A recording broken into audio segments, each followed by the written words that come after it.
अस्सलाम वालेकुम। Supreme court से एक नए वीलॉग के साथ आपका मेज़बान इब्रार हुसैन अस्तोरी हाज़िर हूँ। नाज़रीन, सुप्रीम कोर्ट ऑफ पाकिस्तान में आज एक बहुत बड़ा केस होने जा रहा है। ख़ास तौर पर सुप्रीम कोर्ट के जो रूल्स हैं उसमें पार्लियामेंट की जानिब से तरामीम की गई थी। उस पर 4 दरख्वास्तें दायर की गई थी, जिसे गुज़िश्ता रोज़ चीफ जस्टिस उमर बंदियाल ने समाअत के लिए मुकर्रर कर दिया था और 8 रुकनी लार्जर बेंच तश्कील दिया था। इस हवाले से बहुत बड़ी बातें की जा रही। ख़ास तौर पर हुक्मरान इत्तेहाद इस वक्त बहुत ज़्यादा नाराज़ नज़र आ रहा है और साथ साथ कानूनी माहिरीन भी इस मामले को बहुत गहरी नज़र से देख रहे हैं। मेरे साथ सईद बलोच हैं। इस केस के हवाले से सईद बलोच से जानने की कोशिश करते हैं। सहाफ़ी हैं, पिछले 5-6 साल से सुप्रीम कोर्ट की बीट कवर करते हैं, बड़ी गहरी नज़र होती है इनके मामलात के ऊपर। सईद बलोच साहब, ये बताइएगा कि चीफ जस्टिस ने 8 रुकनी बेंच तश्कील दे दिया, जो उनकी सोच, उनके नज़रिए के मुताबिक चलने वाला बेंच है। ये जिस तरह काजी फायज़ ईसा का जो फ़ैसला था आज खुद नोटिस का, जिसमें 20 नंबरात वाला केस था, उसको 6 रुकनी बेंच बनाकर उड़ा दिया गया। उन 6 में आज 2 जजेस और शामिल हैं। चीफ जस्टिस उमर बंदियाल साहब खुद शामिल हैं और जस्टिस वहीद इस बेंच में शामिल हैं। क्या समझते हैं, ये कोई सुप्रीम कोर्ट में जो जजेस के अंदर इख्तलाफात हैं उसमें कोई रेफरेंडम नज़र आता है आपको?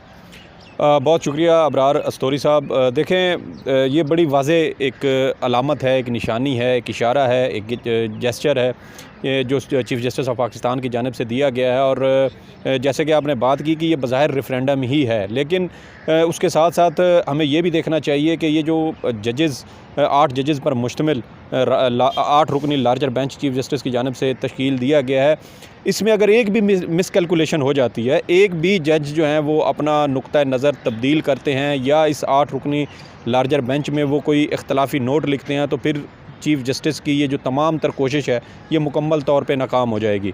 अब देखें कि इस वक्त सुप्रीम कोर्ट में 15 जजेज़ हैं, उस 15 में से 8 जजेज़ इस वक्त इस बेंच में बिठा दिए गए हैं और ये वो तमाम वो जजेज़ हैं जिनके बारे में मुख्तलिफ़ जो सियासी जमातें हैं, वकला तंजीमें हैं या जो सहाफ़ी हज़रात हैं, उनकी जानिब से ये कहा जाता है कि ये हम ख्याल ग्रुप है चीफ़ जस्टिस का।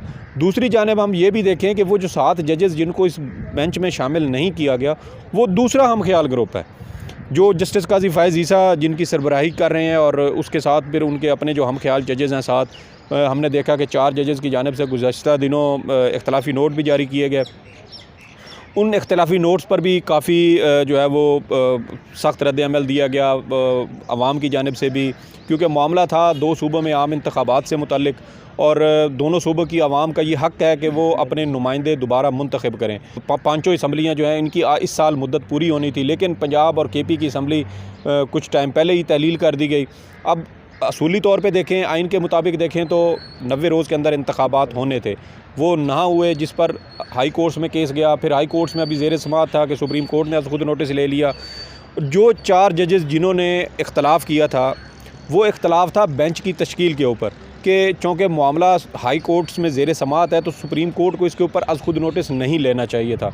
लेकिन किसी एक जज ने भी 90 रोज़ के अंदर इंतखाबात ना कराने की जो है वो उसकी हिमायत नहीं की, क्योंकि उसके ऊपर कोई जज बोला नहीं है। इसका मतलब हम ये समझ सकते हैं कि वो तमाम जजेज़ 90 रोज़ के अंदर इंतखाबात कराने के हम ही हैं, लेकिन इख्तलाफ उनका सिर्फ इस बुनियाद पे था कि खुद नोटिस नहीं लेना चाहिए था। लेकिन अगर हम देखें तो इसी साल 10 जनवरी को जस्टिस जो है मंसूर अली शाह, जस्टिस जमाल मंदोखेल, इन 2 जज साहिबान ने एक फ़ैसला दिया और उसके अंदर ये करार दिया था कि अगर कोई अवामी अहमियत का मामला पहले से हाई कोर्ट में ज़ेर समाअत हो, लेकिन वो चूँकि अवामी अहमियत का है और उसके ऊपर supreme court of Pakistan notice ले सकती है। अब यही 2 जजेज़ 10 जनवरी को अपना एक फ़ैसला दे चुके हैं। फिर जब इख्तलाफी नोट आया तो फिर ये उसके ऊपर जो है वो कर रहे हैं कि ये मामला हाई कोर्ट्स में ज़ेर समाअत था, सुप्रीम कोर्ट को इसके ऊपर खुद नोटिस नहीं लेना चाहिए था। तो ये एक अजीब व गरीब सूरत हाल है कि हमारे जजेज़ अपने ही दिए हुए फ़ैसले भूल जाते हैं और उनको ये ख्याल नहीं रहता कि हमने 2 माह कबल ही ये फ़ैसला दिया था और अब हम उसके ख़िलाफ़ जो है अपने ही फ़ैसले के ख़िलाफ़ ये इख्तलाफी नोट लिख रहे हैं। तो और जिस वक्त ये केस सुप्रीम कोर्ट में आया था उस वक्त फरवरी का महीना था, यानी कि उस वक्त तकरीबन 1-1.5 माह ही गुज़रा था और ये फ़ैसला आया था, और उसके बाद फिर ये सुप्रीम कोर्ट में केस आ गया। तो ये काफ़ी अजीब व गरीब सूरत हाल है। जो बेंच की तश्कील दी गई है, ये मैं कहता हूँ कि शायद चीफ़ जस्टिस ने उम्मीद है कि उन्होंने अपना तमाम जो होमवर्क है वो मुकम्मल किया होगा, तमाम जजेस के साथ उन्होंने मुशावरत की होगी, तमाम हम ख्याल जजेस को उन्होंने एतमाद में भी लिया होगा और उसके बाद ये बेंच तश्कील दिया है।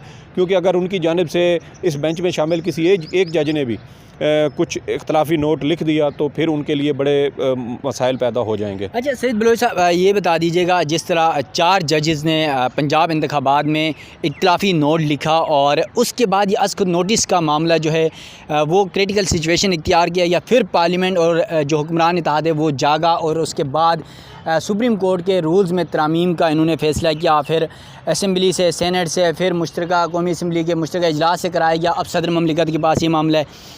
इसमें यह बता दीजिएगा कि हमारे नाज़रीन को कि सुप्रीम कोर्ट के जो रूल्स हैं, उन रूल्स में कौन कौन से रूल्स हैं जिनमें ये तरामीम की गई है हुकूमत की? अब जो कानून बनाने की कोशिश की जा रही है, इसकी टाइमिंग बहुत गलत है। मैं वही जैसे कि बताया कि सुप्रीम कोर्ट का फ़ैसला है, आपको पसंद नहीं था, आपने कहा चीफ़ जस्टिस के इख्तियारात रेगुलेट करो।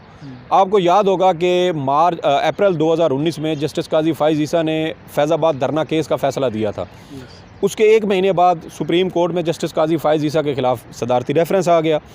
उस सदारती रेफरेंस के ऊपर सबसे पहला एतराज़ क्या उठाया गया था? वो यही उठाया गया था कि जस्टिस काजी फ़ाइज़ ईसा के ख़िलाफ़ हुकूमत का ये रेफरेंस बदनीयती पर मबनी है। क्यों? क्योंकि 1 महीना पहले जस्टिस काजी फ़ाइज़ ईसा ने फैज़ाबाद धरना केस का फ़ैसला दिया, जिसमें जो हमारे मुक़्तदर हल्के हैं, इस्टेब्लिशमेंट है, एजेंसियाँ हैं, उनकी जो किरदार था उसके ऊपर बड़ी खुलकर ऑब्जर्वेशंस दी गई थी और इसी को बुनियाद बना के वो रेफरेंस लाया गया। तो इस वजह से वकला तंजीमों ने और जो उस वक्त की अपोजिशन जमातें थीं, जिसमें अब हुकूमत में हैं, ये इन तमाम जमातों ने उस रेफरेंस की मुखालफत की थी। तो सेम यही जो आपका क्राइटेरिया वो अब आपका यहाँ पे अप्लाई होता है कि सुप्रीम कोर्ट के एक बेंच ने फ़ैसला दिया और आपको चूँकि वो फ़ैसला पसंद नहीं आया, इसलिए आप वो कानून साजी करने लगे, चीफ़ जस्टिस के पर काटने लगे। लेकिन यहाँ पर एक और अहम चीज़ है, वो ये है कि चीफ़ जस्टिस जो अज़ खुद नोटिस लेते हैं ना, वो है आइन के आर्टिकल 184(3). दूसरी चीज़ जो है वो है सुप्रीम कोर्ट के रूल्स जो 1980 में बनाए गए थे। अब जब तक इन दो में तरामीम ना हो तो इस कानून साजी की कोई वक़्त बज़ाहिर नज़र नहीं आती, क्योंकि जो बदनीयती का एलिमेंट है, मुझे लगता है कि सुप्रीम कोर्ट इसी नुक्ते पर इस कानून को उड़ाएगी। और अगर जो मामलात सुप्रीम कोर्ट में पहले ही चल रहे हैं, जजेस की जानिब से भी अब तो बाकायदा तौर पे 184(3) को चीफ़ जस्टिस के इख्तियारात को रेगुलेट करने का मुतालबा सामने आ रहा है। इससे कबल जो है वो हम देखते थे कि सिर्फ वकला तंजीमों की जानिब से ये सवाल उठाया जाता था, मुतालबा किया जाता था।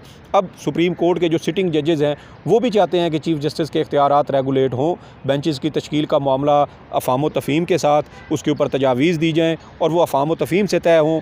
और इसके अलावा जो बेंचेस की तश्कील का मामला है वो भी बड़ा अहम है, क्योंकि हुकूमत की जानिब से तो बाकायदा बेंच फिक्सिंग के भी इल्ज़ामात लगाए गए थे।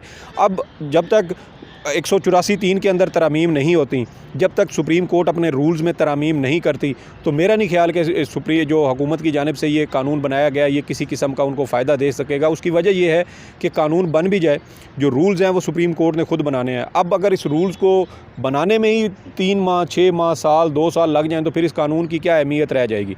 तो ये कुछ चीज़ें हैं जो हुकूमत को पहले कैलकुलेट करनी चाहिए थी। ये ऐसे मौक़े के ऊपर इस तरह की जो टकराव की सूरत हाल है वो बड़ी ख़तरनाक होती है। 1997 में भी हमने देखा था कि पाकिस्तान मुस्लिम लीग नून ने सुप्रीम कोर्ट पर हमला किया, चीफ़ जस्टिस और जो जजेस थे उनको भाग के जान बचाना पड़ी। उस वक्त भी इसी तरह की सूरत हाल थी, 2 ग्रुप थे और चीफ़ जस्टिस के इख्तियारात को चैलेंज किया जा रहा था। मुखालिफ ग्रुप अपनी अलग से काज लिस्टें जारी किया करता था।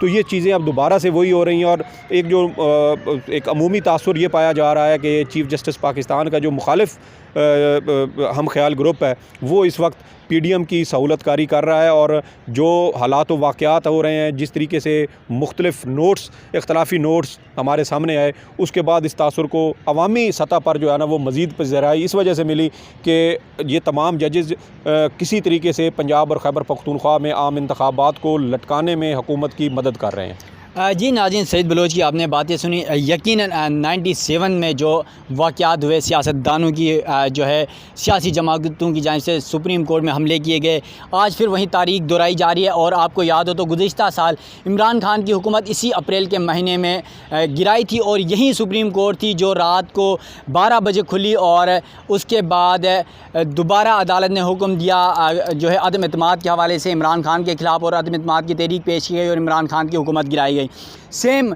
वही सिचुएशन इस बार फिर जो है अदालत को दोबारा से उसको नोटिस लिया था पंजाब इंतखाबात के हवाले से। उस वक्त भी सियासी जमातें जो जस्टिस अमृता बंदियाल को जो है बहुत बड़ा मसीहा, बहुत बड़ा अदलिया और इंसाफ का जो है वो मसीहा समझ रहे थे, आज वो उन्हें गालियाँ दे रहे हैं, उन्हें जो है उन पर इल्ज़ामात लगा रहे हैं। और यकीनन ये बहुत गलत एक रवायत है कि अगर किसी सियासी जमात या किसी फ़र्द के हक़ में फ़ैसला आए तो अदलिया और जजेस की तारीफ़ होती है, और अगर मुखालिफत में आए तो फिर तनकीद के साथ साथ एक सोशल मीडिया कैंपेन और जो है उनकी ज़ाती शख्सियत पे जो है वो टारगेट किया जाता है। यकीनन ये सारा कुछ बंद होना चाहिए। और सुप्रीम कोर्ट में अब जो तरमीम की जा रही हैं, सुप्रीम कोर्ट के हवाले से जो पार्लियामेंट बिल के जो बिल है जिसमें सुप्रीम कोर्ट के रूल्स में जो है तरमीम की जा रही है, उस पर सुप्रीम कोर्ट ने 8 रुकनी बेंच तश्कील दिया था। आज उसकी समाअत होनी है 11:30 बजे, और देखते हैं कि सुप्रीम कोर्ट आज पार्लियामेंट के इस फैसले को किस नज़र से देखती है। अपने मेज़बान इब्रार हुसैन अस्तूरी को दीजिएगा इजाज़त। अल्लाह हाफ़िज़।